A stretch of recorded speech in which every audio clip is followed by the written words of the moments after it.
Et bon, moi, parmi les petits exemples qu'on peut citer, c'est vrai que dans l'une des affaires qui a défrayé, qui a failli faire trébucher la Ve République, il y a eu cette fameuse affaire Elf, qui était en gros le financement occulte des partis politiques par l'argent de la compagnie pétrolière française.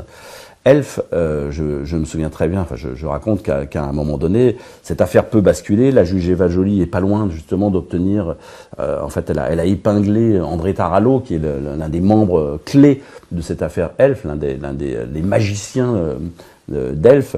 Elle l'a épinglé, il y a une perquisition chez lui, il y a des documents assez compromettants qui pourraient être exploités, qui ont été saisis, et là, magie, miracle, quelqu'un, un fonctionnaire de police forcément, à l'intérieur même des locaux de la brigade financière rue du Château des Rentiers à Paris, fait disparaître les scellés compromettants.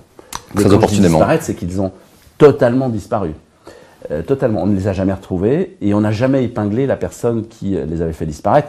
Mais pour tous les acteurs du dossier, il est évident que c'est la chaîne, la cordée maçonnique qui a été employée et appelé au secours pour sauver le soldat Tarallo, et par-delà le soldat Tarallo, pourquoi pas les plus grands du gouvernement de l'époque, puisqu'en fait André Tarallo, voilà, savait à peu près comment avait été réparti l'argent occulte, l'argent noir, vers quel parti politique, et qui en avait profité.